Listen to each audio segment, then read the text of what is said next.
Hello? Let's talk with Blessing. Oh, yeah, guys, welcome to a new year. Welcome to 2024, and I'm so happy to be here, and I'm so happy that you're here too. I'm so glad that we survived the hustle and bustle of 2023, because it was a whole lot. Everybody can attest to that. It was a whole lot. So I'm so happy for the new year. Let's talk Happy New Year. Right, guys. Yeah, if we look at how the year started on a Monday. Yeah, 1st of January 2024 was on a Monday. And we have this common notion behind, like Mondays being so stressful. Nobody looks forward to a Monday. I mean, if you tell people that you're looking forward to Monday, they're gonna look at you like you're crazy, because how can you come out from a weekend of relaxation and then you're looking forward to the hustle and bustle of a Monday morning? Oh my God, you've got to be kidding me.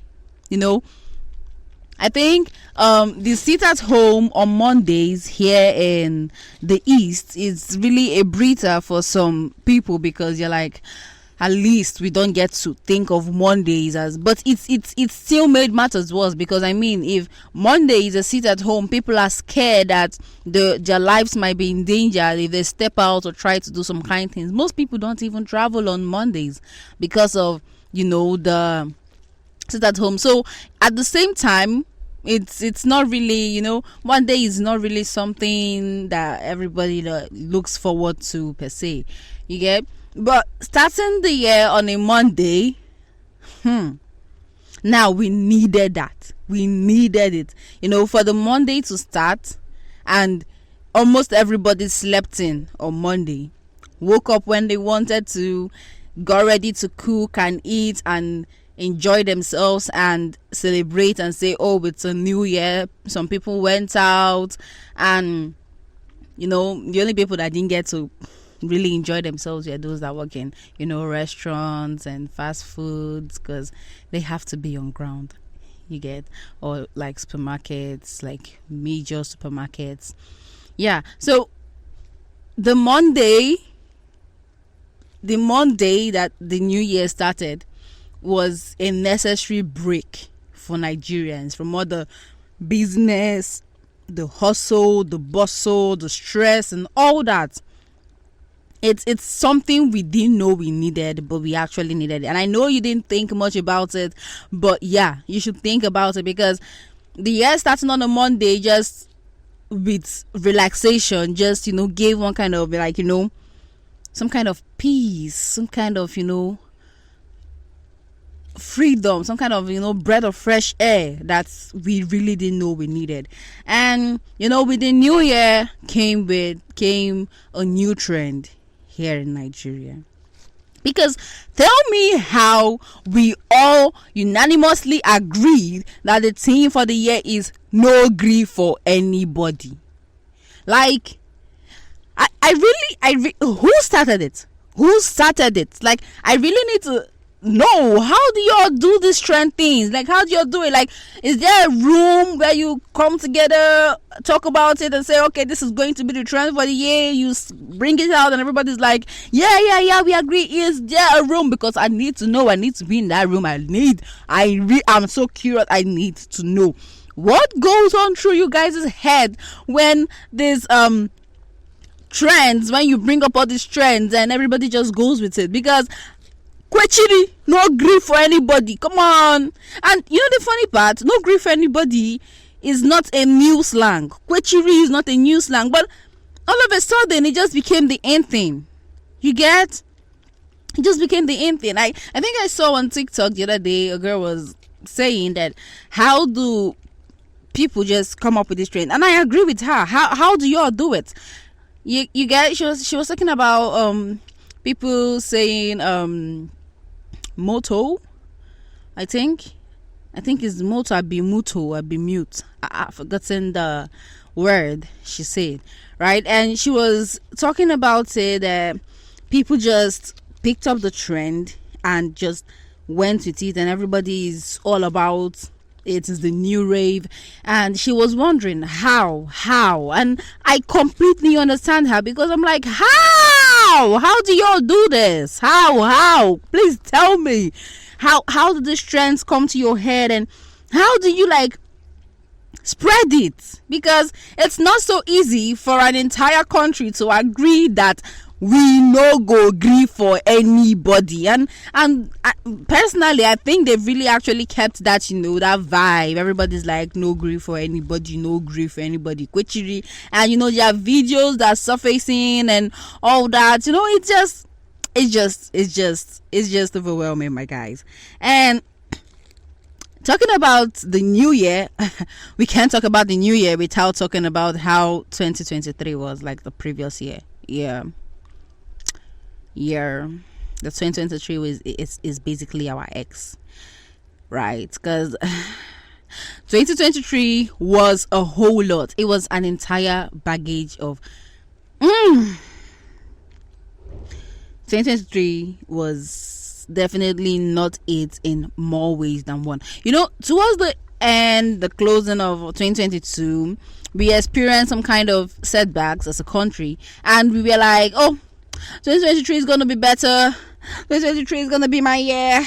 2023 is gonna we didn't know that was just a trailer, and that 2023 was the main movie. Because tell me why we had to go through all that. 2023 was basically an emotional roller coaster for us corporately as Nigerians, and even individually.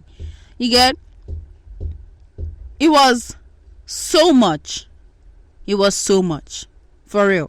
And we started the year with having the no cash, and CBN saying you must use the new money and all that. Old money is no longer to be used, and all those stuff. I mean, people were entering bus with POS, you get, and KKs too had POS as at earlier last year. And Nigerians, I think because of how we adapt to our issues easily, I think that's why our government doesn't take us seriously. Yeah, many people have said that, and I agree with them. We adapt too fast, too easily. Yeah, because we had these issues, and in as much as people were protesting, complaining, we adapted so quickly. We knew how to solve our problems. POS was there. So far as there's money in the account, we can still work our way. I mean, it even made some, the supposed market women woke enough to know how to receive transfers, check transfers, and it's still until now. I mean, it's still on to now. A lot of people enter KKs without money and they just transfer, which was not the in thing as at previous years. It was cash or nothing, but now it's like, there's OPay, transfer it. I have PalmPay, transfer it. There's money points, put it there. And what's funny? All right, this is basically a talk show, so stories are going to come on. So during that cashless period, okay, let's calm down for a second. During the cashless period, the election period also came up, right? And the election period was a whole lot. And normally previous elections, because I have the same unit as my mom, the same center as my mom, so we just come, thumbprint, and move. Like, no stress. We don't even waste time. No stress, no standing in line. Just come, you move. But last year, the election period, we tried to come early. They said that they will start by 10, so we are like there around like after 9 to 10. And when we got there, we saw a whole lot of crowd. And what's worse is that the INEC officials were not even there.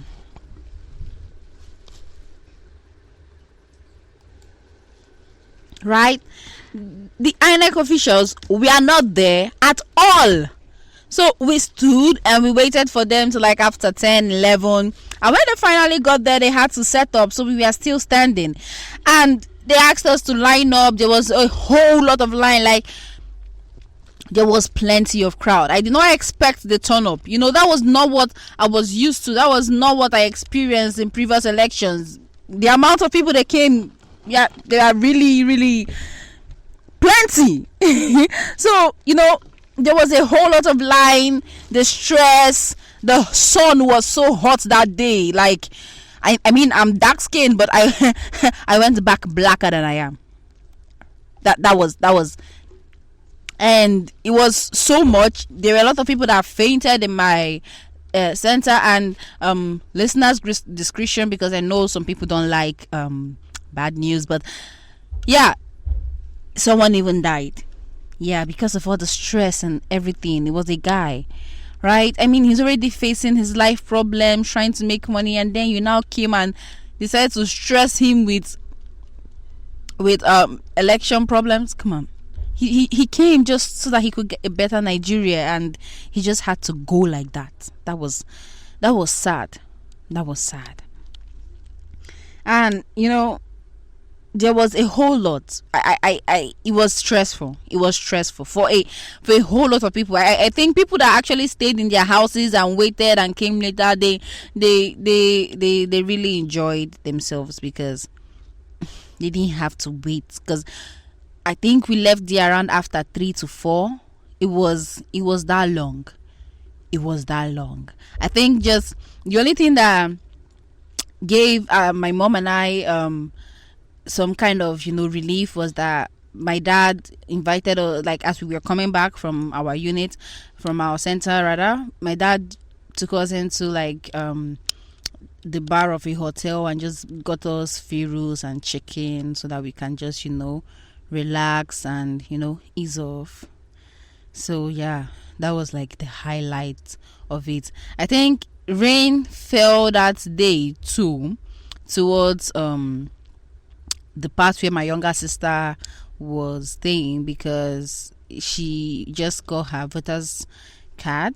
As at that time, like, she just came of age, and she got her voter's card, but she was not in the same place as any of us. So she went on her own, and it rained on her. She even called. She was crying. She was sad. She was like, is this how it is? She was super excited to be like of that voting age and all that, and just to experience that was it was not nice. For real. She really complained. She was not happy, and she came back later than ourselves, right? And she left early. She left earlier than we. And my aunt, they told her that her name was not coming up in the beavers. I'm telling you, we entered the prayer session. I can't even lie to you. We entered the prayer session. We had to pray and force out that bee. That's a typical Nigerian family for you. We believed it was the devil's handwork, and actually the prayer worked because her name showed up much later. So yeah, that's a whole lot. That's stressful. That's stressful. And that period, schools were on break because you can't be in school and be having an election. It's not nice. It's not safe. Except that school is a polling unit. I think even schools that had their schools as a polling unit still went on break because that break was needed. It's not a safe period, right? So I had this cousin. I would call her my cousin, like a second cousin. Like, is that what you call them? Like her father is who is my actual cousin, but she's like my younger sister's mate, and I can't be calling somebody like that. Like, I can't call her father my cousin because you get. So yeah, and she's my namesake. Yeah, so pretty, nice girl. So she was staying over at our place for the break because she couldn't go back to Lagos because her school is around the area. So she was staying at our place, and her dad called her and told her that don't forget, as at that time we had the cashless no cash issue in Nigeria. So her dad called and was like he needed some money that he wanted to take to his mother in the village, and he asked her to go to the bank, and she was asking me, and my parents were like, okay, the best thing to do is to go in the morning. And that was what we did. We do morning prayers in my house. So after the morning prayer, that was like after 5-6, we went to the bank. And when we got to First Bank, our numbers were 185 and 186.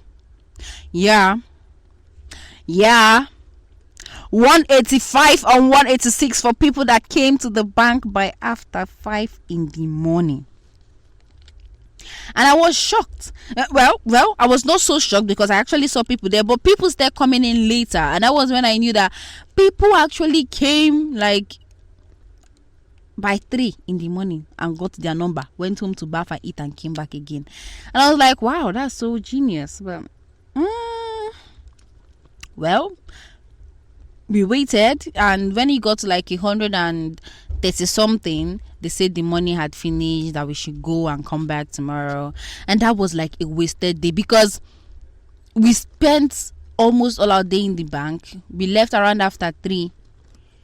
That was when we left. Even I think while we were having all that, we even took a stroll to Chicken Republic, ate food, and came back.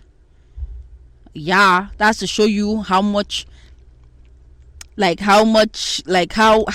the queue was, and then people were dragging, people were fighting. It was plenty. It was too much. And then we went home. We came back the next day because obviously we didn't get money that day. So we came back the next day, and we were like, okay, maybe we got that number because of the time we came, so let's not wait for the morning prayer, let's just leave the house immediately we wake up. And yeah, that was what we did. But the previous day was better because I said yeah, you're kill me. So but the previous day was better because we went there by 5 in the morning. We got there, and tell me why my number is 197. Why?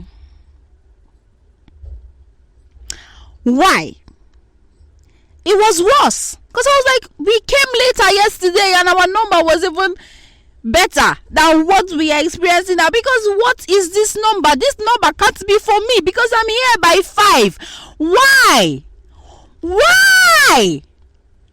And worst part is we were there chilling, waiting, and then some bankers start coming and they say, there's no money.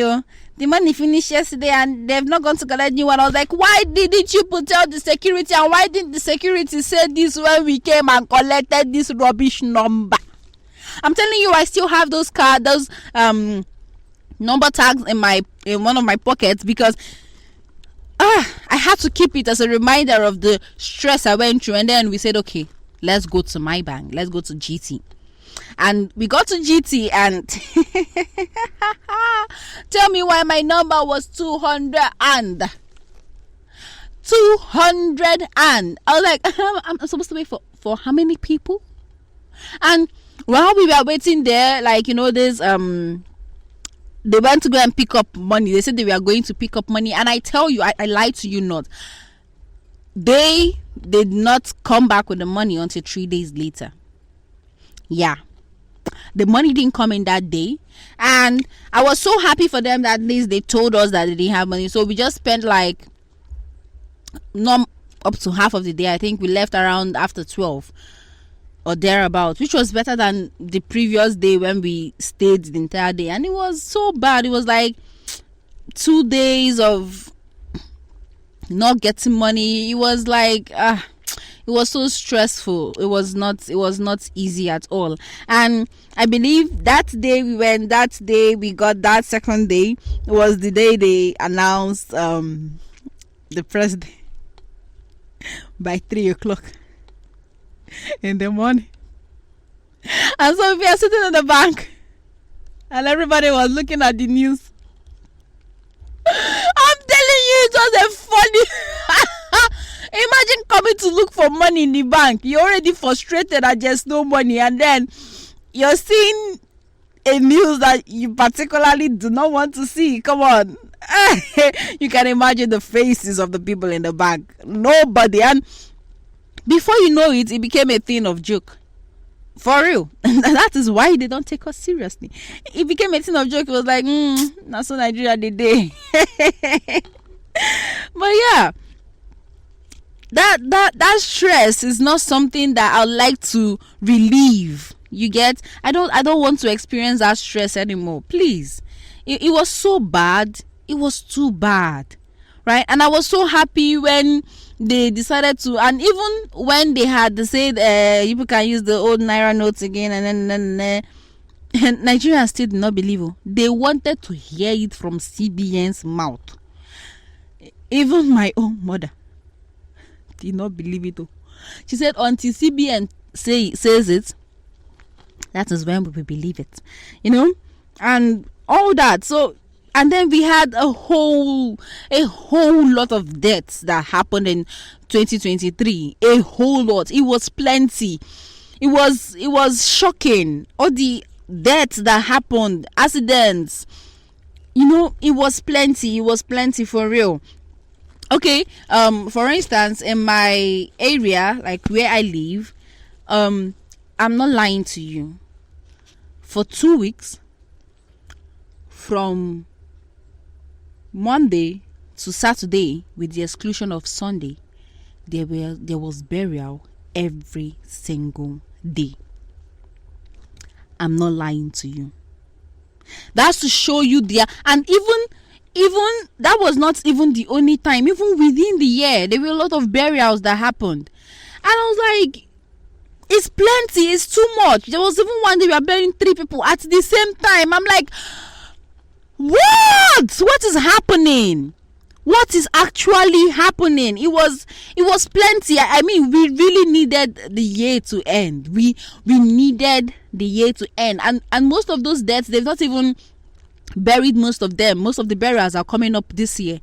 No 2023 needed to end so that we can have like some kind of peace.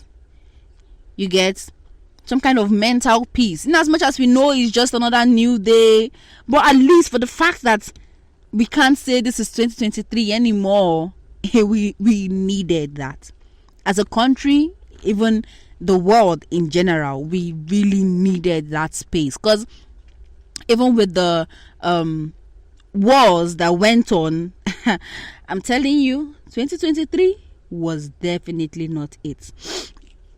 I'm so happy that coronavirus did not happen in 2023, because even with the coronavirus, 2020 was a much better year. And in as much as it has ended, we are in a new year. We are hoping for the best. Normal thing with having a new year is New Year resolutions, but I don't know how Nigerians decided that they were not going to do that. This year is my year, or this year I'm gonna do this, or have New Year resolutions. Nothing like that. Nigerians were not about that. They were not about that, because we know how it ends. You know how it ends. You've not resolved your resolution from 2005, my dear. So why are you doing another one for 2024? Go and fix your life, my dear. Yeah, but yeah, there's this. That's for how many years I've just been hearing, thank you for the happiest year of my life. But Nigerians respected themselves. They decided that nah, we are not doing that. We are just gonna see how 2024 is gonna go. We are just gonna move on with our business and just hope for the best. That was basically what we just did. And it's funny how we just agreed to it as a country. I'm not even lying to you. Even from like both the old and the young, everybody was like, let's just see how the year goes, because we've been through a whole lot. We've promised ourselves things and we've not pushed through any of those things. And life is somehow, you never know how it's going to go. So all you need to do is just work hard, make sure you're trying to make your money, and just believe and move on. That's just it. We don't need that resolution stuff. If you want to create a resolution, you should create a resolution that you should complete your other resolutions, which you are not going to do. So stop stressing. All you need to do is just to tell yourself, make down mental notes that you need to improve yourself in one way or the other, and just work towards it, not just like putting down resolutions, right? And just make a plan instead of doing new year resolutions. Just create a year plan to organize your life, because it's necessary, because when you fail to plan, you plan to fail, right? Excuse me, please. And then another thing that put me off about, no, it didn't put me off. It put me off about the last year, because it seeped into this new year. It's the weather. We are used to December being the Harmattan period, but there is no Harmattan. I mean, there's the dust, even though the dust is not completely dusting, but there's no cold. Tell me why I am sweating. Tell me why I am sweating like a Christmas he-goat about to be killed. Tell me why. Because I know we've not actually seen the goats sweat, but you get the vibe. So the weather is not weathering at all. It's not given. It's not given festive period. It's not given Christmas. It's definitely not given Harmattan. There is no Harmattan. And there's some advice that doing jollof in December is not really the best because of how dry the weather is and how your hair is going to look. But I assure you right now, baby girl, do that jollof, because this weather don't care about you. There's no cold. There's no cold. The dust is not even dusting. Before, it's like if you just step out, clean your table, step out and come back, everywhere is just dusty again. But now it's nothing like that. The weather does not care. It's like we've fallen so far, falling so down to the fact that the weather does not even care anymore to live up to its standard. And then I heard that it rained in Lagos on the 3rd of January, and I was like, what? It rained? Why? So that's to show that the weather does not care. And maybe there's a rainmaker making that happen, but still, come on. It's not. Nah. And we can't really tell how the year will move, which is why you just need to make a plan. And if your plan doesn't go in accordance, at least you planned and you worked towards your plan, and it didn't go out this way, it didn't go the way you wanted it to, and you can just reschedule your plan and do something else. We never really know. So I'm just hoping and praying that this new year is going to be so much more better than the previous year. Praying that things that we failed to achieve in the previous year would have fruition in this new year, and that 2024 will just be that year. Yeah, we need 2024 to be a year. No expectations, just be a year, and let us just move and live. You get? I hope that both myself, my family, and my listeners, as well as your family members, would experience this 2024 and move on to 2025. Yeah. So, things like that. That's just it, And while we grieved a lot last year, I pray that we, smile a lot this year, in this 2024. In as much as we don't have particular, things that we'll say, oh, this has to happen, this must happen. We can plan, we can hope. We can hope that we smile more. We can hope that we celebrate more. We can hope that things are better for us in the year 2024. And that's my earnest prayer, for real. And I'm sure anybody would agree with that. So yeah, that's basically it. Yeah. Once more, I want to tell you, welcome into the new year. Happy New Year to you and yours. May the Lord Almighty see you through, keep you in this year, and keep you on even up to 2025 and more years to come. And I pray that you experience happiness untold in this year. I remain your humble host, Omeribe Blessing. Thank you for being here with me. Thank you for listening. See you soon. Ciao.